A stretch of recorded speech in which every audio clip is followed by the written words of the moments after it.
When you picture the Arctic, you might see this, or maybe this, or perhaps this. I just returned from a trip to the Arctic, and I found something that might surprise you. A lot of American soldiers training for combat. I went up there to understand exactly what they're training for and how they're preparing for it. What's become clear to me is that the Arctic's age of innocence is ending.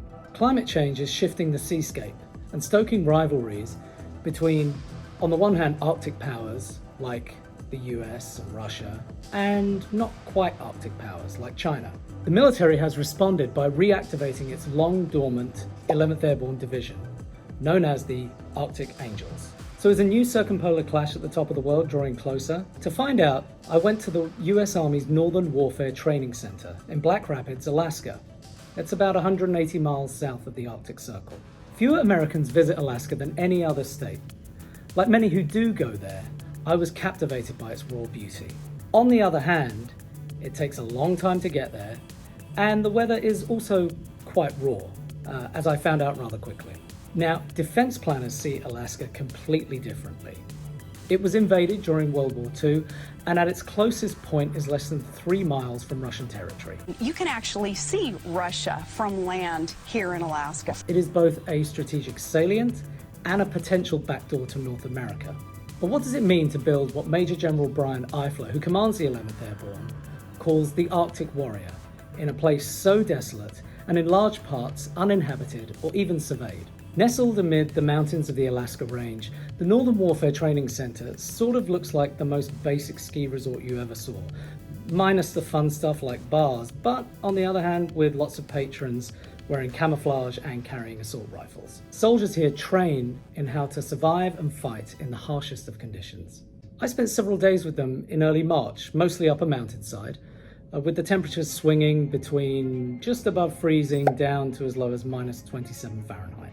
They were instructed in everything from snowshoeing to finding avalanche victims to learning to use their skis to ski and their ski poles to shoot. You rest the rifle on them like that.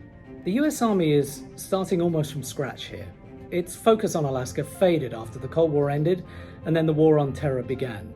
This was the Arctic's 30 years peace, if you will. Climate change is knocking holes in that more effectively than any artillery. Melting ice is opening up potential new resources and sea routes to be exploited. Russia is reactivating military bases, and China is eyeing the region as one in which it could potentially project power. Here's the thing.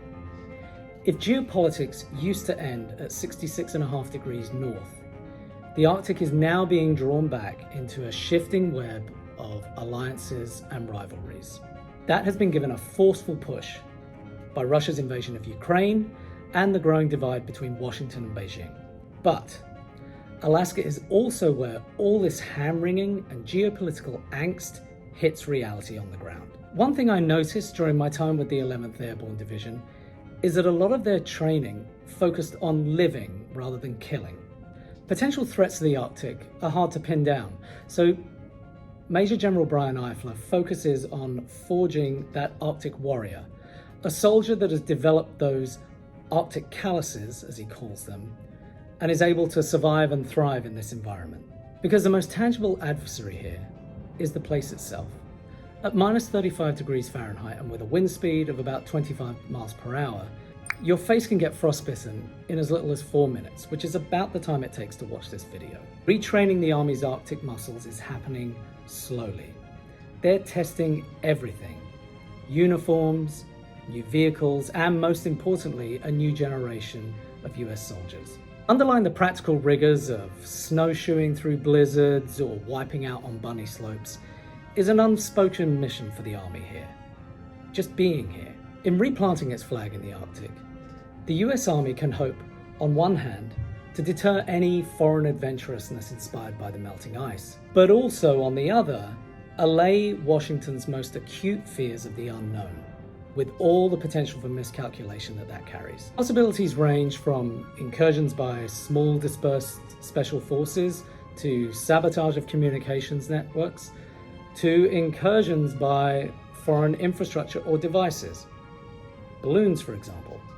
As climate change crumbles the walls of ice that have kept the Arctic mostly walled off, it's not clear exactly what threats will emerge. But profound change creates a world of possibilities. That is exactly, or inexactly, what the US Army is preparing for here.